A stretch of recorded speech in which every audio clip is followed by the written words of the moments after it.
Timoteo, capítulo 3. Segunda de Timoteo, capítulo 3, versículos del 13 al 17. Es un pasaje muy conocido por la mayoría de nosotros, pero podemos nosotros alrededor de este pasaje iniciar nuestro estudio acerca de lo que es el libro de Dios. Segunda de Timoteo, capítulo 3, versículos 13 hasta el 17. Y lo vamos a leer todos juntos a una sola voz, por favor, todos en voz alta, leyendo conmigo a la voz de 3. 1, 2, 3. Mas los malos hombres y los engañadores irán de mal en peor, engañando y siendo engañados. Pero persiste tú en lo que has aprendido y te persuadiste, sabiendo de quién has aprendido, y que desde la niñez has sabido las sagradas escrituras, las cuales te pueden hacer sabio para la salvación por fe que es en Cristo Jesús.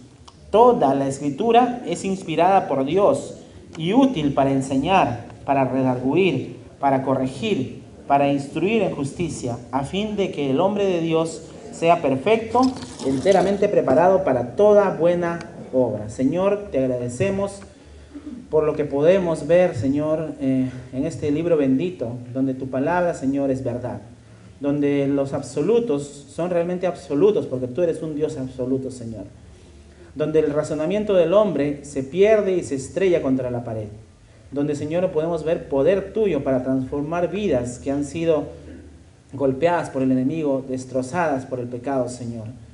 El poder de tu palabra, Señor, lo podemos experimentar en nuestras propias vidas. Te agradecemos, Señor, porque podemos contar con el recurso tan precioso que significa escuchar tu voz a través de este libro tan hermoso, Señor. Te pido que cada hermano aquí en esta noche podamos, Señor, juntamente valorar la Biblia, valorar lo que es tu libro, Señor, lo que es tu palabra, y podamos aplicar esto a cada paso que demos en nuestras vidas, que podamos, Señor, mostrar a través de nuestras vidas la Biblia, Señor. Te agradecemos en Cristo Jesús. Amén. Hoy en día vemos mucha filosofía, mucho pensamiento, y el hombre por naturaleza es un ser pensador, ¿no? Es un ser cuestionador. Puede ser que sea muy instruido en cuanto al conocimiento humano, al conocimiento que podemos ver en las aulas universitarias o de cualquier tipo de centro de instrucción. Y podemos recibir datos de diferentes tipos y conocimientos en diferentes áreas. Pero cuando nosotros vamos a la palabra de Dios, todo lo que nosotros hemos adquirido como conocimiento de este mundo queda pequeño ante la grandeza de este libro. Nosotros no podemos cambiar la mente ni la forma de pensar de las personas, pero sí nosotros lo que podemos hacer es con nuestras vidas mostrarles que el cambio es posible. La gente hoy en día no quiere saber nada de Dios. En general el ser humano es enemigo de Dios. El ser humano es aborrecedor de Dios. Los grandes hombres de este tiempo, sabios, ¿no? Para poner por ejemplo nomás los psicoanalistas más famosos, Skinner, Sigmund Freud y tantos otros que ustedes han escuchado tal vez en el colegio o los que han estudiado algo de psicología, han sido aborrecedores de Dios, aborrecen a Dios, no quieren saber nada de Dios. Y la gente que los sigue y la gente que está tras ellos también son gente que siguen así como carneritos a estos pastores del mal. Hermanos, nosotros hemos entendido, hemos sido quitados la venda de nuestros ojos. Y podemos saber y entender que la Biblia no es solamente un libro común y corriente, como los libros que podemos encontrar en las diferentes áreas del conocimiento. La Biblia, es el libro. Y para responder la pregunta, ¿qué es la Biblia? La Biblia es el libro divino donde Dios revela su persona, sus obras y su voluntad para con el hombre. Es el libro de los libros. Libro divino en que Dios revela su persona, sus obras y su voluntad para con Dios y con el hombre. Entonces, de esta definición, hermanos, definimos el origen y el contenido de la palabra de Dios. Por ejemplo, cuando la Biblia nos habla de la creación, nos habla de las obras de Dios. Vemos en la creación y todo lo que está allí en el espacio, en la tierra, en la atmósfera y fuera de ella. Vamos a ver bastante complejidad en diseños por todo lado. El hombre, como dijo el pastor en la mañana, ha creado teorías, ha creado formas para explicar lo inexplicable. Crearon la teoría del Big Bang, ¿no? Esa de la gran explosión, y a través de la gran explosión inició del desorden, se hizo el orden. Y si nosotros podemos analizar un poquito, jamás, por las leyes de la física, jamás del desorden de por sí solo se puede formar orden, ¿o sí? A ver, vamos a ver el cuarto de un muchacho, Flavio. Tu cuarto, cuando tú lo dejas allí desordenado, cuando regresas a las 3 semanas y tu mamá no lo hizo nada, ¿está ordenado o no está ordenado? Te han quemado tus cosas ahí porque no arreglaste, ¿no? Solito no se puede hacer nada. Entonces, hermanos, la creación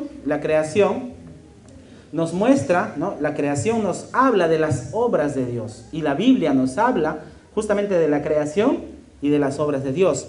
La Biblia también nos habla de la santidad y de la perfección de Dios. Dios es un Dios santo, un Dios que no puede estar con el pecado. Por eso es que nadie que tenga pecado puede entrar a la presencia de Dios. Por eso es el Evangelio. Porque el hombre por sí solo no puede entrar a la presencia de Dios. El hombre ha tenido que ser cubierto por la sangre de Cristo. Y el hombre es imperfecto, pero por Cristo puede entrar a la presencia de Dios. Si tú tienes a Cristo, eres santo, aunque no lo eres en la práctica. No lo eres en la práctica. Nadie es santo. Todos hemos pecado y aún seguimos pecando, pero el verdadero creyente no vive una vida constante de pecado. El verdadero creyente se arrepiente y va adelante. Entonces, la santidad y la perfección de Dios no compatibiliza con el pecado del hombre. La Biblia nos habla acerca de la persona de Dios, ¿no? Entonces, cuando la Biblia nos habla acerca de la santidad y de la perfección de Dios, nos habla acerca de su persona.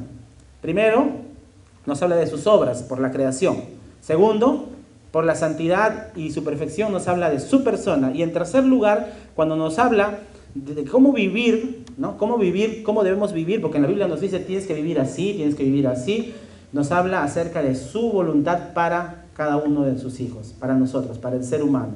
Es la voluntad de Dios también reflejada en la palabra de Dios. Entonces, resumiendo y regresando al concepto, retrocedan otra vez la imagen. ¿Qué es la Biblia? Es el libro divino en que Dios, leamos. Es el libro divino en que Dios revela, ¿qué cosa? Su persona, sus obras y su voluntad para con el hombre. Eso es la Biblia, hermanos. El libro divino que nos muestra entonces todas estas cosas y revela esas características y eso lo que es Dios. Bien, ahora la palabra Biblia viene de una palabra griega que significa libros, ¿ya? Libros, no un libro, sino libros. Es porque es una colección de libros. ¿Cuántos libros tiene la Biblia? ¿Quién se acuerda? A ver, 66. ¿Cuántos tiene el Antiguo Testamento? 39. Empieza en Génesis, termina en Malaquías, ¿no? Recordemos, los judíos tienen una forma distinta, tienen la misma cantidad de libros, pero ellos empiezan en Génesis, terminan en Segunda de Crónicas. Y tiene Malaquías, pero está en otro orden. Pero para nosotros, en la Biblia, el Antiguo Testamento empieza en Génesis, termina en Malaquías. ¿Y el Nuevo Testamento cuántos libros tiene? 27, muy bien, Kay. Ahora, Kay, nos vas a explicar. No. Tiene 27 libros, ¿no? El Nuevo Testamento tiene 27 libros, empieza en Mateo y termina en Apocalipsis. Son 27 libros que tiene el Nuevo Testamento. Ahora, hubieron algunos libros que eran libros históricos y que fueron considerados en algún momento de la historia de la iglesia, pero al final se determinó que no tenían inspiración divina. Como por ejemplo Macabeos, Judith, ¿no? Bel y el dragón, libros que fueron escritos y que algunas Biblias hoy en día de algunos movimientos religiosos lo tienen, pero sabemos que por la historia y sabemos por los concilios que hubieron, al final se quedó que solamente 66 libros eran los libros inspirados y los cuales quedaron como la Biblia que nosotros tenemos hoy en día, ¿ya? Entonces, La palabra Biblia significa, ¿qué cosa? Libros, ¿ya? Del diminutivo biblio o libro, que es la corteza interior del junco llamado papiro, ¿ya? Entonces había un junco como algo de lo que crece en los ríos, ¿no? Un junco, y adentro de eso sacaban lo que hoy en día conocemos como papiro, lo que es el antecesor del papel, ¿ya? Entonces esto tenía que ver con el significado de la palabra Biblia. Ahora, ¿cuáles son los otros nombres para la Biblia? Por ejemplo, en Romanos 10 dice que la Biblia es la palabra de Dios. En Romanos 10:17 dice que la Biblia es la palabra de Dios. Entonces, otro nombre para la Biblia es la palabra de Dios. Otro nombre que se utiliza, donde hemos leído 2 de Timoteo capítulo 3, donde leímos, ¿qué cosa dice? Toda la Escritura. El otro nombre que se da para la Biblia es la Escritura. Toda la Escritura es inspirada por Dios y nos habla de su forma, está en Escritura, es escrito, ¿no? Ahora, en la mañana, ¿qué salmo analizamos? ¿Se acuerdan con el pastor? El Salmo 19. Y fueron varias cosas que se mencionan, a ver lo que se acuerdan. El primero dice que la ley de Jehová, ¿no? Es perfecta. Entonces, otro nombre para la Biblia es la ley de Jehová. Otro nombre para la Biblia en Salmo 19 es el testimonio de Jehová. Otro nombre para la Biblia. Otro, los mandamientos de Jehová. Otro, el precepto de Jehová. Otro, los juicios de Jehová. Son algunos de los nombres con los cuales podemos nosotros identificar a la palabra de Dios. Bien, ahora algunas otras consideraciones que vamos a tener. Este libro, la Biblia, fue escrito en un periodo de más o menos 1500 a 1600 años aproximadamente. Entre 1500 años. Se quiere decir que empezaron a escribirlo en un momento de la historia y se terminó 1500 a 1600 años después. Imagínense, es un milenio de tiempo desde que se empezó a escribir hasta que se terminó. Entonces, ¿cuánto tiempo demoró escribir la Biblia? Redondeando 1500, ¿ya? 1500. Eso es para ustedes, para que sepan, no se olviden. ¿Cuánto tiempo se demoró en escribir la Biblia? 1500, ¿no? Ahora, hoy en día puedes escribir un cuento en 1 hora, ¿no?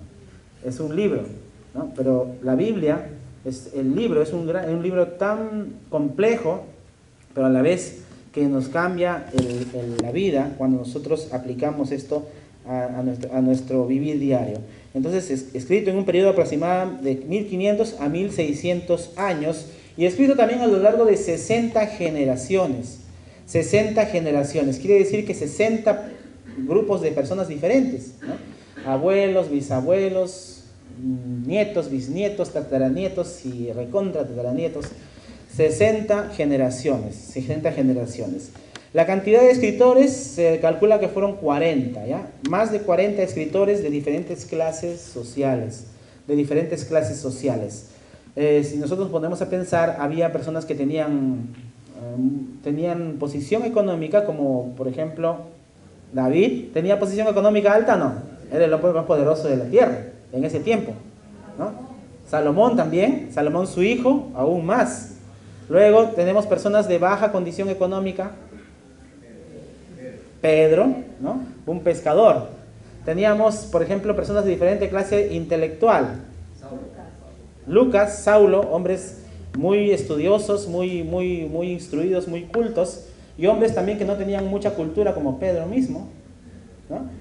Fueron más de 40 personas de diferentes clases sociales, intelectuales, económicas, de diferente tipo, ¿no? También fueron escritos en diferentes lugares. Por ejemplo, el libro de 2 de Timoteo, ¿desde dónde se escribió? En la cárcel, ¿no? David, ¿dónde escribió los salmos? En la cueva. ¿Dónde más? Pasteando las ovejas con su arpa, ¿no? En diferentes lugares también se escribió la palabra de Dios. En diferentes épocas fueron escritos. Algunos fueron escritos antes de Cristo, otros fueron escritos después de Cristo. Bajo diferentes estados de ánimo, ¿no? Algunos estaban perseguidos, otros estaban en tranquilidad, porque David, por ejemplo, el rey, ¿no? En tranquilidad. Otros en tristeza, como Jeremías, se le llama el profeta llorón, porque es un lamento casi todo lo que él escribió, por ejemplo, por eso tiene un libro que se llama Lamentaciones, ¿no? El profeta llorón, ¿no? En diferentes estados de ánimo, contentos, alegres, tristes y en diferentes estados de ánimo. En 3 continentes. ¿En América se escribió algún libro? No, ¿no? Los mormones dicen que América, ¿no? ¿De dónde habrán sacado esa idea? Dicen que Jesús vino a América. Bueno, son ideas humanas, pero la Biblia escribió en 3 continentes diferentes. Uno fue el más conocido, el más central, Asia, ¿no? Asia, donde está Israel y los países del Medio Oriente, ¿no? También Europa. Pablo habla acerca, en los viajes misioneros, ¿no? De Pablo, menciona España, menciona Italia, menciona diferentes lugares de Europa, y otro es África también, África, ¿ya? En 3 idiomas. ¿Cuáles son los idiomas en los cuales se escribe la Biblia? Hebreo, griego y arameo, ¿no? Hebreo, el griego koiné, que no es el griego que se habla hoy día, sino es el griego koiné, y el arameo, 3 diferentes idiomas. Ahora, si vamos a leer otra vez nuestro versículo, 2 de Timoteo 3:16, vamos a leer solamente ese versículo, y todos juntos, por favor, a una sola voz.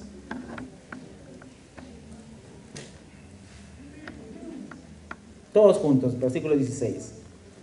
Toda la escritura es inspirada por Dios y útil para enseñar, para redarguir, para corregir, para instruir en justicia. Bien, dice que toda la escritura, ¿qué cosa es? Inspirada. Es una palabra muy importante que debemos considerar cuando nosotros hablamos de la palabra de Dios. Hay mucha gente que dice que la Biblia no es un libro que es todo de Dios. Dice que algunas partes nomás son de Dios. Ahora, no creen que es el pensamiento de Dios, sino creen que es el pensamiento de la persona que lo escribió. Es el pensamiento de Pablo, el pensamiento de Pedro, el pensamiento de diferentes autores de diferentes libros, pero no es así. Dice que la palabra de Dios es inspirada por Dios. Quiere decir que el autor, ¿quién es? Dios es el autor. Dios es el autor. Entonces entendemos por inspiración de Dios que Dios habló por medio de los escritores de la Biblia, ¿ya? Entendemos por inspiración eso. Dios habló por medio de los escritores de la Biblia. Y esa es una influencia que controló la mente y la mano de la persona que hizo, el que escribió la Biblia, ¿no?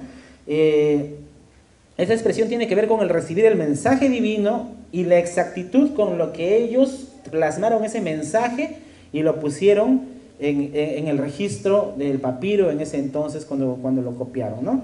Entonces, esto es la revelación de Dios, ¿no? Ellos cogieron, Dios les transmitió la idea en su mente y a través de su mano o de la persona que escribió, porque recordemos que algunos libros fueron dictados, algunas partes por ejemplo, en Romanos.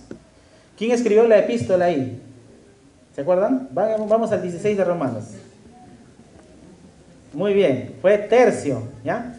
Pablo es el autor, pero ¿quién escribía? Tercio, ¿no? Ahora, Tercio es el nombre de un esclavo. Los esclavos antes se llamaban primero, segundo, tercero, quinto, ¿no? Así le llamaban a los esclavos. Muy probablemente era un esclavo que Pablo era el autor, o sea, Dios le daba la inspiración a Pablo. Pablo, a través de su mente y de sus labios, decía lo que tenía que escribir, y Tercio, el esclavo, tenía el privilegio de plasmar en el papiro lo que Dios quería decir, ¿no? Qué interesante, qué interesante. De esa manera Dios utilizó a estas personas, hasta un esclavo hizo esto, ¿no? Entonces, como hemos leído en 2 de Timoteo, dice, toda la escritura es inspirada por Dios y útil, dice, y útil. Literalmente es soplada por Dios. Es algo así como cuando tú estás en el examen, alumno de secundaria o de primaria, más de secundaria o universitario, y tú tienes la respuesta, alternativa A, alternativa B, alternativa C. Mr. Elvis está observando. Y tú tienes que tener mucho cuidado para que no se dé cuenta que vas a soplar la respuesta. Tú le dices ah. ¿Ya? Significa ah. Así que Mr. Elvis, cuando escuches ah, ahí está la situación, ¿ya? Por cierto, mis hijos no van a hacer nunca eso, Eso es más o menos lo que la Escritura nos da la idea de que Dios sopló, ¿no? Le dijo lo que tenía que escribir y él lo hizo, el escritor, la persona, el autor, el intermediario humano, hizo lo que Dios le sopló. Eso es lo que más o menos nos da la idea, este segundo de Timoteo, soplado por Dios. Y vemos el alcance. El alcance es que toda, o dice parte de la Escritura, dice toda, ¿ya? Toda la Escritura, desde el comienzo hasta el final, ¿no? La primera palabra de la Biblia es, ¿cuál es? En. La última palabra de la Biblia es amén, ¿no? Desde el en hasta el amén que está en Apocalipsis, toda, dice, el alcance dice que es toda. Segunda de Timoteo 3 dice que toda la Escritura, de tal manera que no podemos agarrar a nuestra conveniencia la Biblia. Hay personas que lamentablemente hacen esto. Y por eso, por eso hay tanta herejía, tanto acomodo de la palabra de Dios. Dicen cómo Dios va a ser tan cruel, ¿no? Y tan duro con nosotros. Cómo eso que dice allí tiene una interpretación muy profunda que no podemos tomarlo literalmente, dicen. No podemos creer que Dios puede ser tan malo cuando nos dice que no hagamos tal pecado u otro. Entonces acomodan la Biblia y dicen hacen de esta manera que no sea toda la Biblia inspirada por Dios según ellos, sino solamente lo que les conviene. Hoy en día hay muchas iglesias así. Lamentablemente, hermanos, hay muchas iglesias que no creen que toda la Escritura es inspirada por Dios. Inclusive, y ya sabemos, la Iglesia Católica dice que la Biblia contiene la palabra de Dios, pero también ellos dicen que la tradición de la Iglesia Católica también tiene el nivel de la Escritura, y no es así. Dice que toda la Escritura es inspirada por Dios, y lamentablemente iglesias evangélicas se han ido y han quitado muchas cosas de la palabra de Dios según sus conveniencias. Entonces, el alcance es toda la Escritura. El origen, ¿quién es? ¿Quién es el origen? Dios. ¿Y el propósito? ¿Cuál es el propósito? Que es útil. ¿Para qué? Para enseñar. ¿Para qué más? Para corregir, para instruir en justicia, ¿no? Todo eso es la palabra de Dios en relación a lo que hemos visto hasta este momento. Entonces, la inspiración es una enseñanza de la Biblia misma. La misma Biblia nos enseña lo que significa la inspiración. Y tenemos que creer en esta enseñanza de la palabra de Dios, en esta doctrina. Tenemos que aceptarla y reconocerla, que toda la Escritura es inspirada por Dios. Entonces, si nosotros nos quedamos con esta idea, sabemos que los apóstoles, los profetas y todos los escritores de la Biblia, es que ellos fueron instrumentos y que Dios habló a través o por medio de ellos. Nada que fue escrito no procedió de Dios. A pesar que los escritores eran distintos, eran diferentes. Imagínense poner personas a hablar sobre un tema. 40 personas de aquí vamos a hablar acerca de cuál es el mejor equipo de fútbol de nuestro Perú.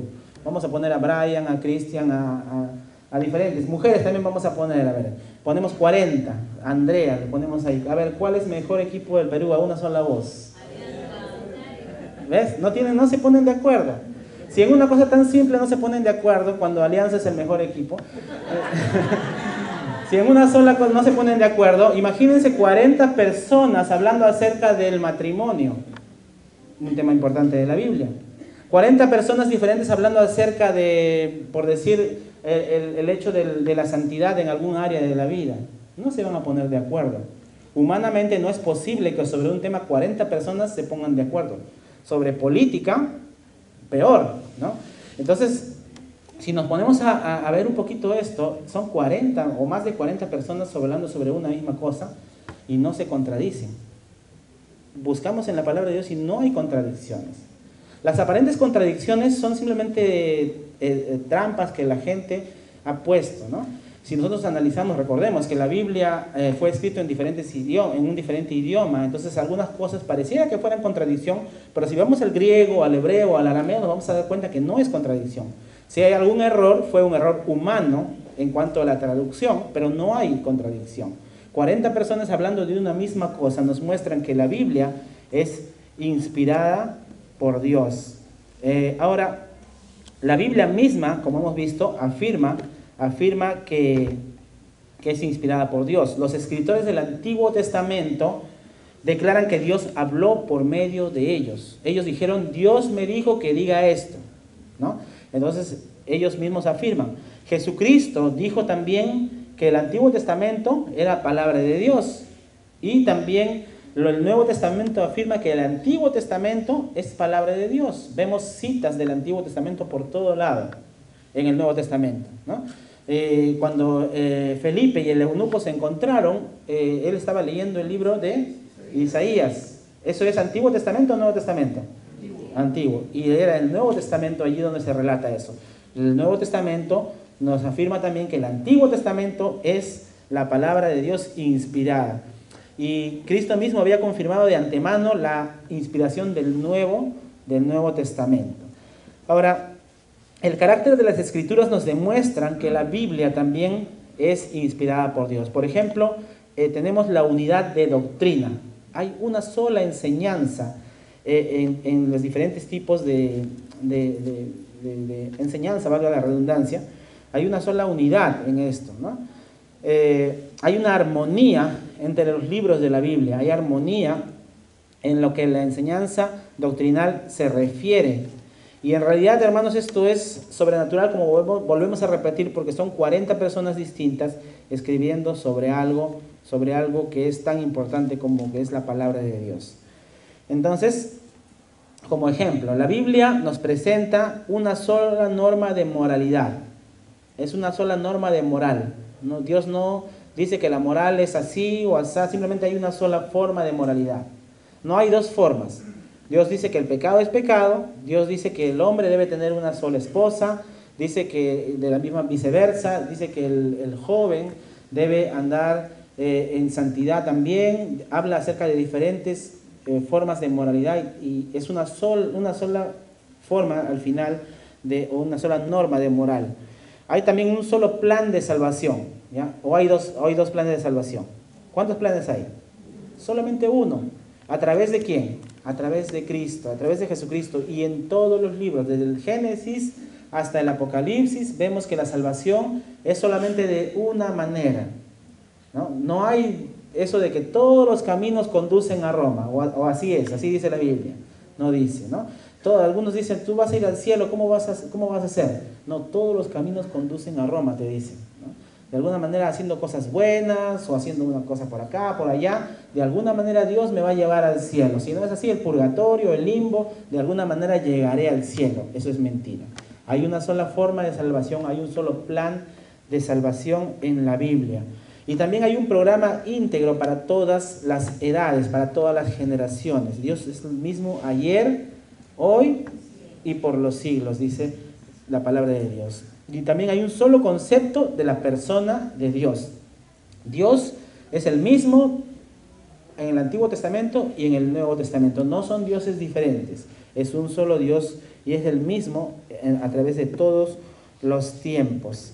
Ahora, la unidad doctrinal, la unidad de enseñanza de la palabra de Dios no sería posible si estos hombres no hubieran sido guiados por el Espíritu Santo. De todas maneras, sabemos que es así.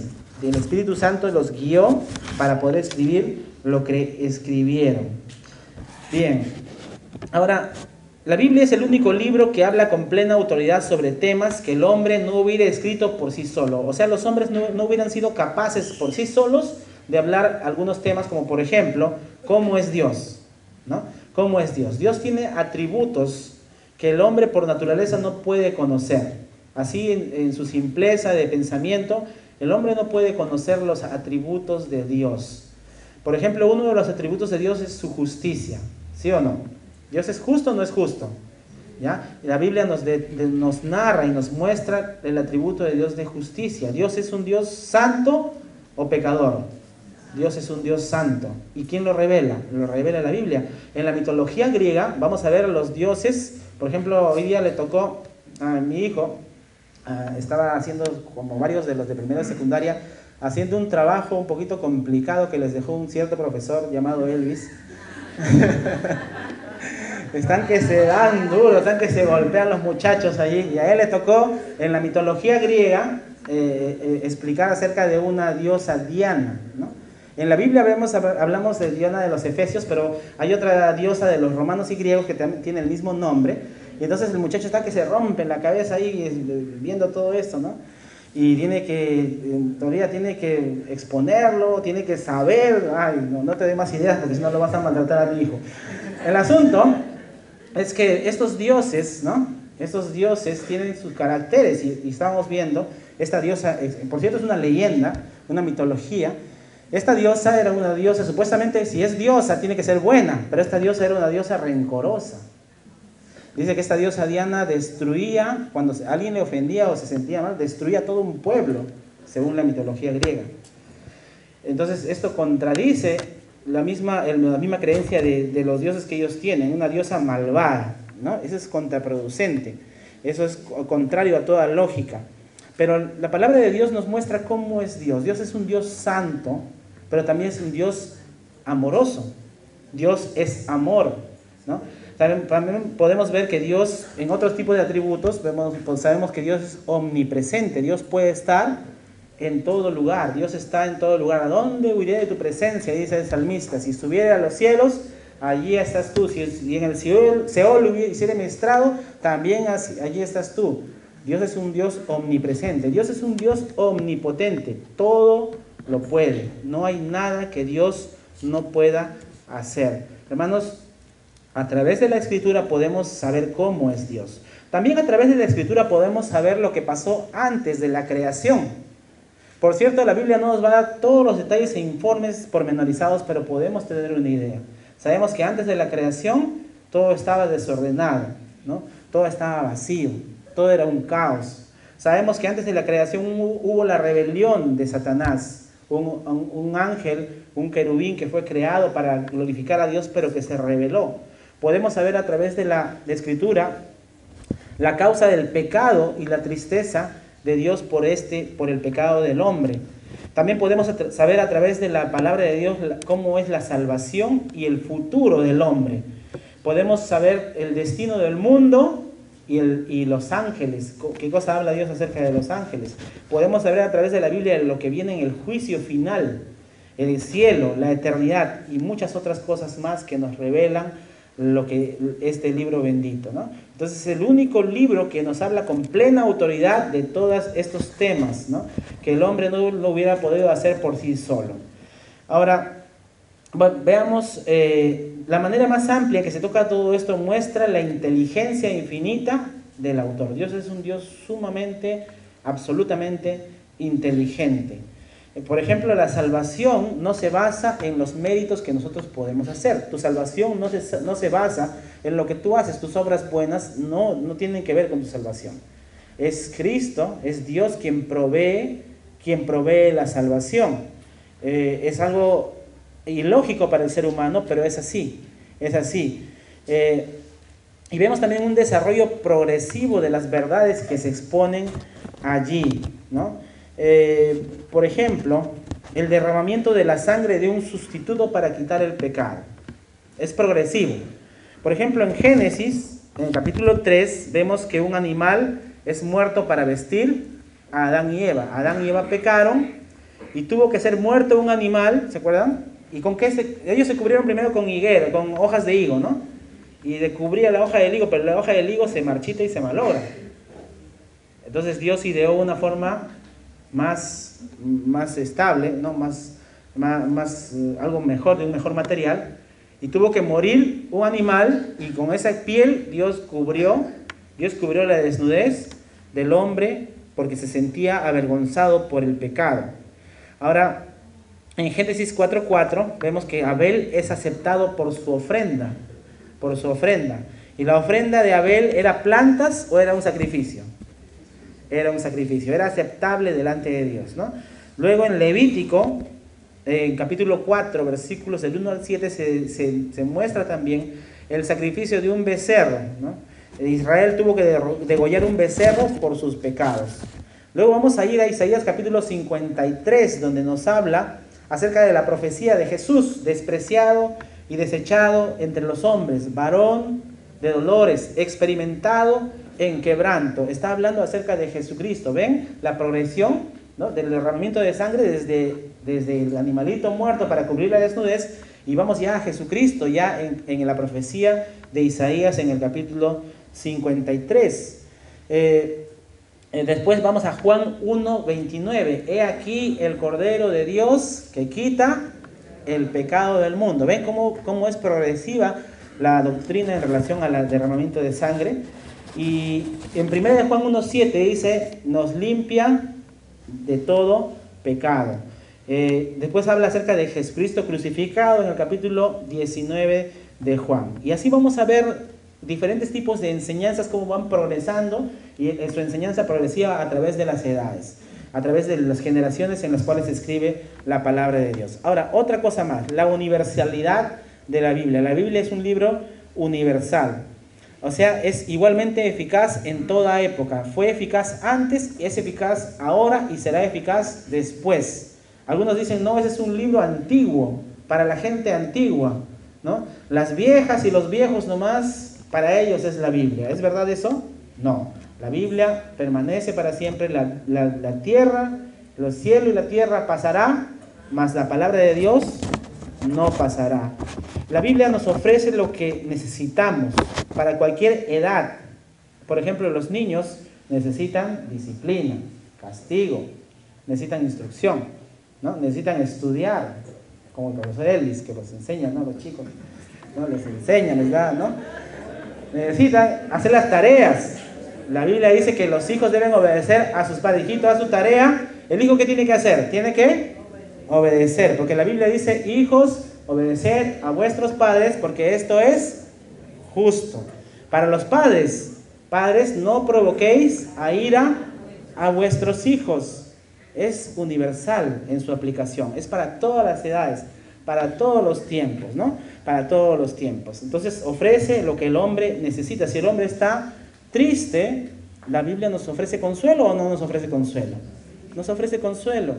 Si uno está con deseo de venganza, esos salmos que dicen, mata a mi enemigo, no, eso no, ¿no? Eso tiene otra forma de verse, ¿no?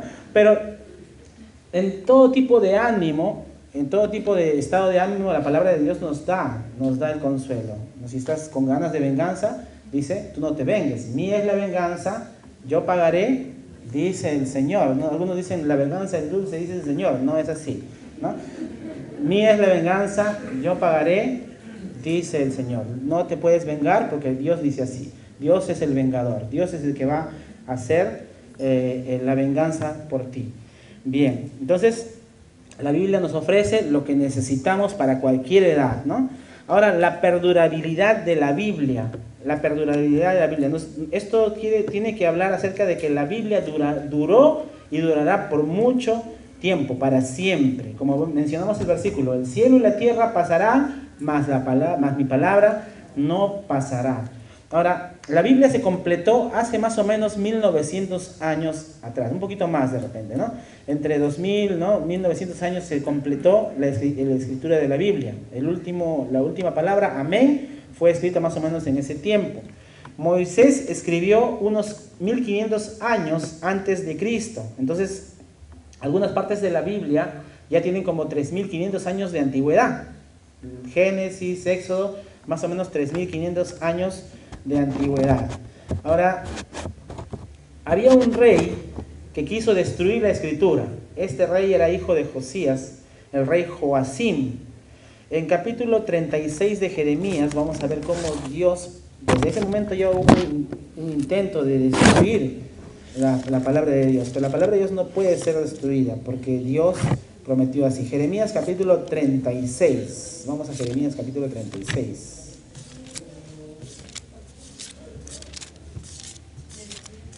Capítulo 36.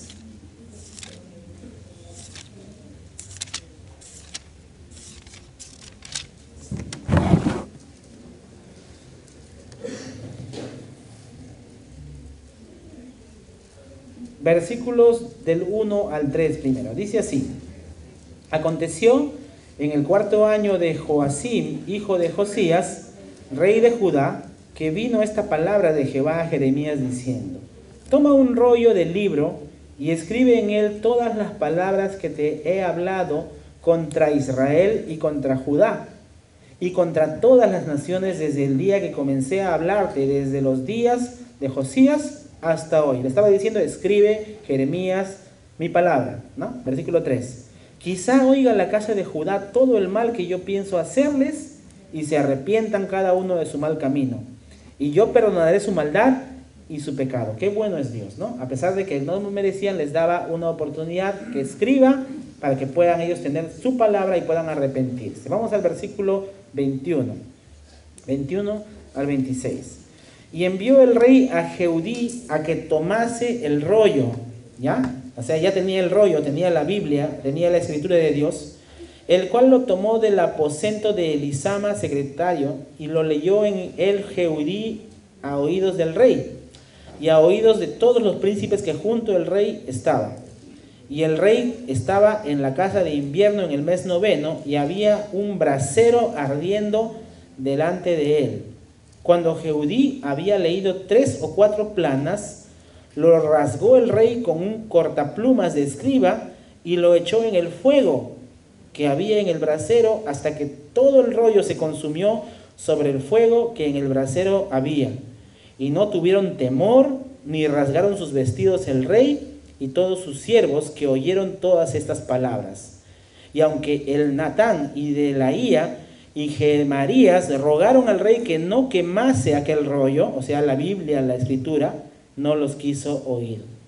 También mandó el rey a Jeramel, hijo de Amelec, a Seraías, hijo de Asiel, y a Selemías, hijo de Abdeel, para que prendiesen a Baruc, el escribiente, y al profeta Jeremías, pero Jehová, ¿qué hizo Jehová? Los escondió. Y vino palabra de Jehová a Jeremías después que el rey quemó el rollo, las palabras que Baruc había escrito de boca de Jeremías, diciendo: vuelve a tomar otro rollo y escribe en él todas las palabras primeras que estaban en el primer rollo que quemó Joacim, rey de Judá. Qué terrible actitud, ¿no? Un rey supuestamente del pueblo de Dios, despreciando, rompiendo y quemando la escritura. Pero Dios dice: el cielo y tierra pasará, mi palabra no pasará. Le dijo Jeremías: agarra otra vez, ¿no? Y vamos a escribirlo de nuevo. Lo escribió de nuevo, ¿no? No se acabó allí, ¿no? Entonces Dios protegió a su profeta y mandó a hacer una nueva copia de lo que dijo en esa escritura. ¿Bien? Pasado el tiempo, sabemos que la Biblia va a perdurar por siempre. Hubo un emperador llamado difícil de pronunciar, Diocleciano, ¿ya? Diocleciano era uno de los emperadores romanos enemigos de Dios. Y sabemos que este hombre, por la historia, promulgó un edicto.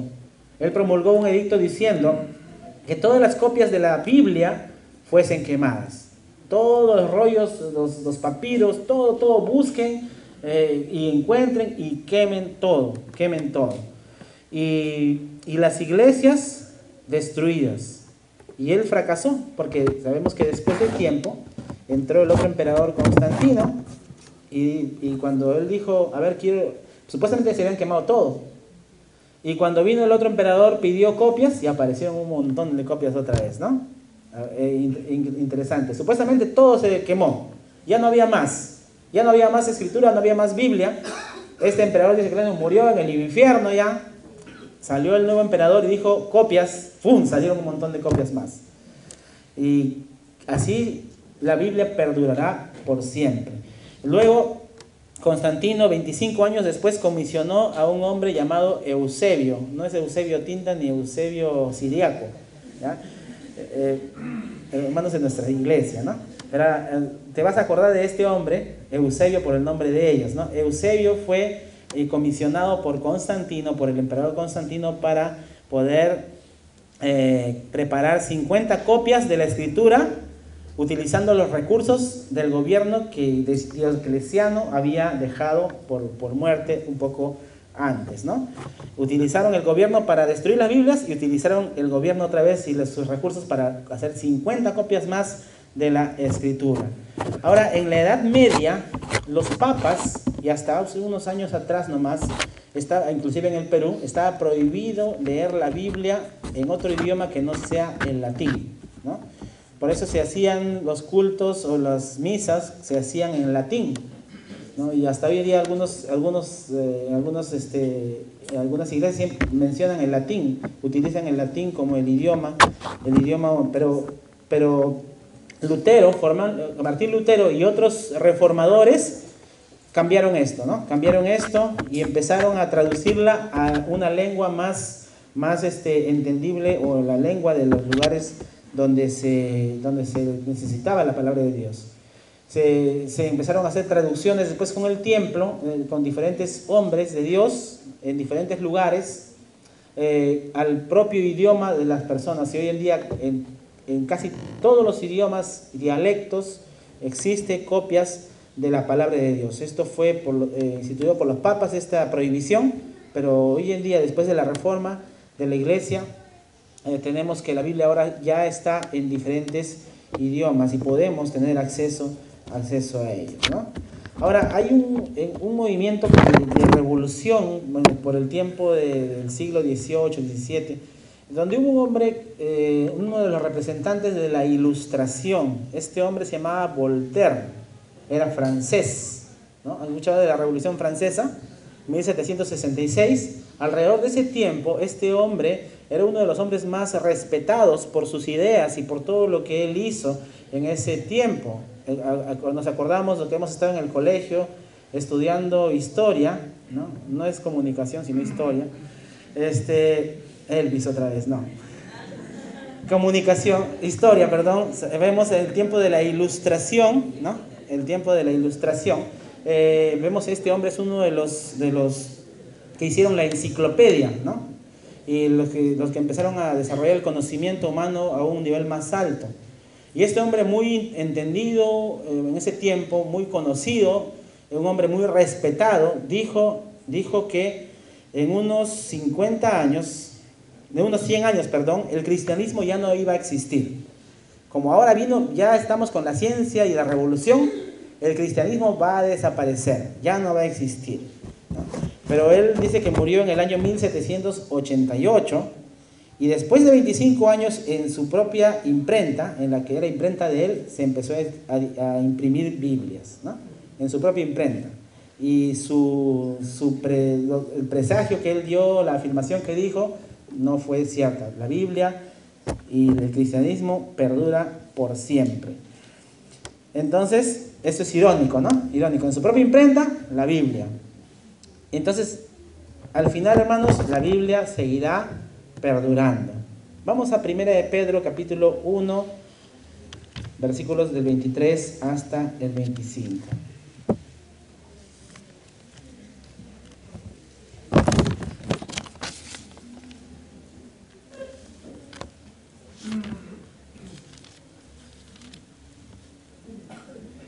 Y para cerrar esto, nuestro estudio del día de hoy, vamos a leer estos 3 versículos.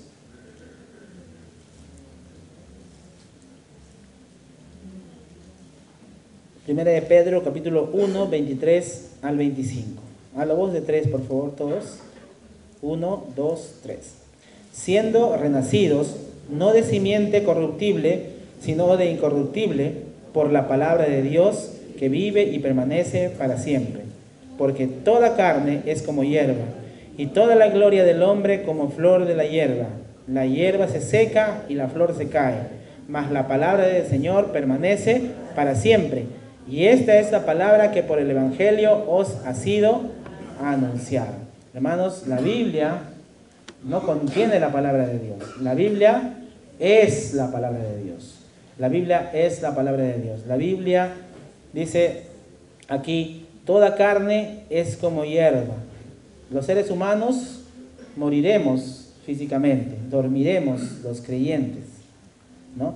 Para luego ser arrebatados, para luego vivir para siempre con el Señor. La carne es como la hierba. El ser humano, esos hombres que persiguieron a los creyentes, esos hombres que quisieron destruir la Biblia, se secaron, porque la vida del hombre es como la hierba. Toda la gloria del hombre como flor de la hierba. La flor con un poco de calor, de fuego, se rompe, se malogra, se marchita, se desparrama. Y así es el poder del hombre. Así es el poder. La gente cuando va al poder se siente todopoderoso, se siente omnipotente, se siente que puede despreciar, desechar a las personas, siente que puede menospreciar a otros. Pero dice aquí la palabra de Dios que esa gloria del hombre, el hecho de tener un cargo público, de ser un rey o un gobernante, un alcalde, un militar, un policía, un jefe de ellos, se hacen sentir pues grandes, ¿no? Pero esa gloria, dice la palabra de Dios, es como la flor de la hierba.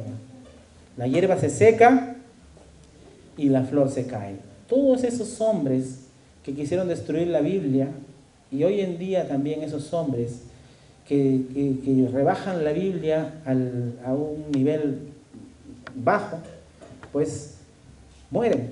En esta semana, el día martes o miércoles, hay un hombre que daba conferencias al cual me gustaba yo, personalmente cuando escuchaba hablar a este hombre, te daba al oído, te hace sentir bien. Este hombre, Miguel Ángel Cornejo, ¿cuántos han escuchado de él? Un hombre muy, muy inteligente, utiliza bastante Biblia, bastante principio de Biblia para dar sus conferencias. Y no sabemos su condición, muy probablemente no sea creyente, no sabemos, no podemos saberlo. Pero este hombre, hay mucha gente que los libros de él lo cogen como su Biblia, o sea, ellos se aferran a este conocimiento. Hombres que escriben tantas palabras bonitas, ¿no? Ojmandino, como Padre Rico, Padre Pobre, y diferentes otros escritores que son muy inteligentes, que tienen lecturas muy interesantes, pero dice la palabra de Dios que como es la vida del hombre, es como la flor o como la hierba. La hierba se marchita. Miguel Ángel Cornejo murió el martes o miércoles, 69 años. No llegó a los 70, ni siquiera, no era tan viejito, pero murió. Muchos seguidores. Iba a venir en octubre a dar una conferencia. Inclusive en Teleticket estaban vendiendo las entradas para su evento que iba a haber en octubre. El año pasado vino. Y gente se inscribe para eso, pagan bastante dinero para ir a estas conferencias. Este hombre, como ser humano que es, como tú y yo, en algún momento moriremos. Este hombre murió. Y es cierto lo que dice la Biblia. Toda carne es como hierba. Toda la gloria del hombre como la flor de la hierba. La hierba se seca y la flor se cae. Amigo que nos visitas o que vienes a la iglesia constantemente de repente, recuerda, tu vida no es eterna si no tienes a Cristo. Si tú no tienes a Cristo, morirás separado de Dios por la eternidad. En el lago de fuego, en el infierno ardiente, será tu destino. Porque la vida del hombre es como la flor, como la hierba y la flor de la hierba. Hay de aquellas personas que dicen, no, yo voy a vivir para siempre, no, ¿cuándo será el día que voy a morir? No sabes cuándo puedes morir. Miguel Ángel Cornejo, yo creo que no quería morir, pero se murió. Ya no está. Sus obras quedan. Si Dios no viene y pasan 100 años, de repente se olviden de él, ¿no? Como muchos hombres que escribieron muchos tiempos atrás y ya se olvidaron de ellos. Y hoy en día también, todos, mientras estamos en la tierra, tenemos la oportunidad que Dios nos da y nos ofrece gratuitamente por su gracia de ser hijos de Dios. El que tiene al Hijo, tiene la vida. El que no tiene al Hijo, no verá la vida, sino que la ira de Dios está sobre él. Y tú tienes la oportunidad, mientras estés en esta tierra, de entender lo que la Biblia dice y de responder al llamado de Dios que te dice, ven. Muchos de nosotros lo hemos hecho y tenemos la bendición gloriosa de ser hijos de Dios. ¿Estamos contentos los que somos hijos de Dios o no? Y nos amamos, ¿por qué? Porque tenemos al Señor como nuestro Señor y Salvador. Él nos ha adoptado, somos hijos del Rey. Dice que somos real sacerdocio, nación santa, pueblo adquirido por Dios, ¿no? Para mostrar las virtudes de aquel, ¿qué dice? Que nos llamó de las tinieblas hacia la luz admirable. Vivimos en nueva vida. Amamos a Dios, andamos en luz. ¿Por qué? Porque Él produce en nosotros esto, porque Él está en nosotros. Pero si tú no tienes a Cristo y no estás en esta condición, si tú crees que vas a vivir por siempre y no consideras a Dios, recuerda que el hombre es como la hierba, la vida del hombre es como la hierba, y si tienes poder, y si tienes posición, y si tienes dinero, eso es como la flor de la hierba, porque la hierba se marchita y la flor se cae.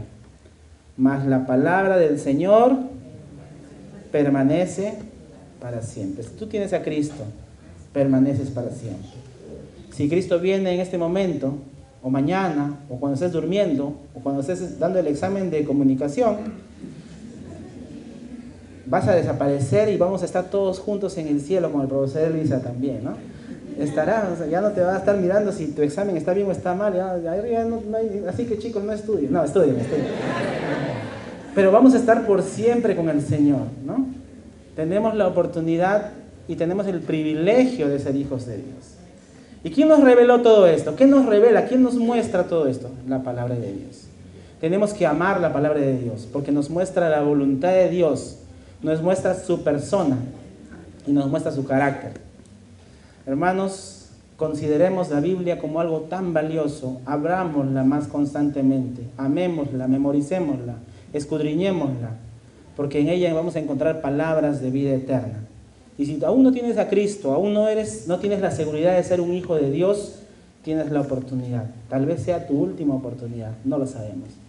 Hay personas que escucharon el Evangelio así en una iglesia o en algún momento que alguien les compartió, dijeron no, salieron a la calle y murieron por un accidente y ya no más oportunidad.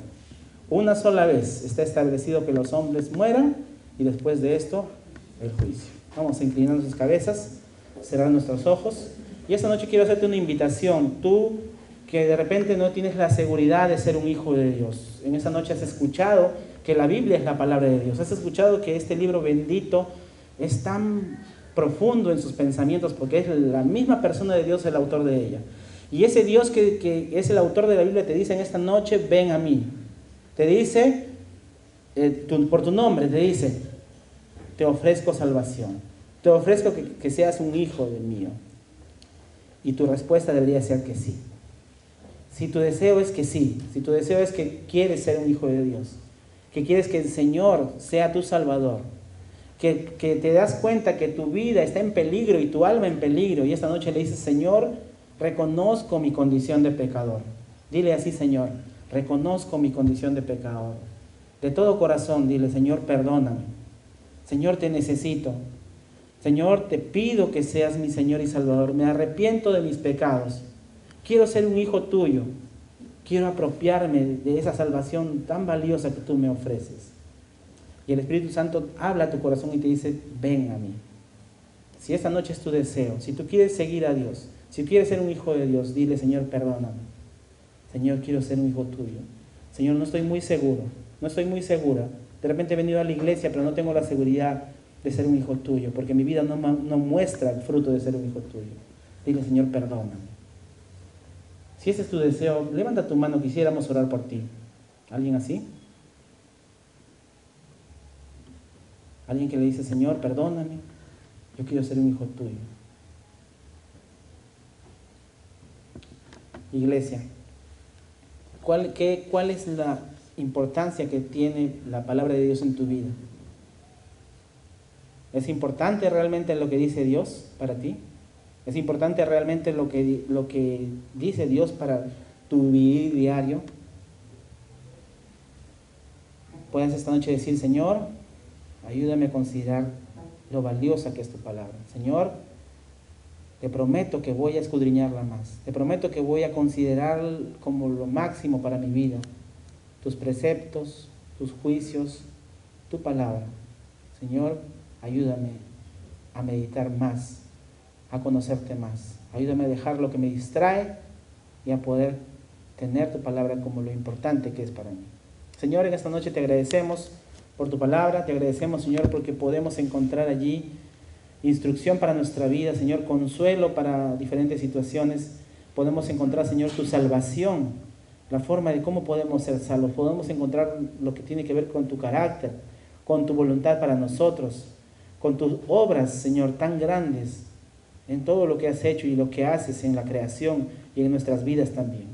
Te agradecemos esta noche, Señor, y te pedimos que nos bendigas, nos acompañes, Señor. Que esta semana pueda ser una semana de victoria, una semana, Señor, donde podamos utilizar nuestras vidas, Señor, para que otras personas puedan ver la Biblia en ella.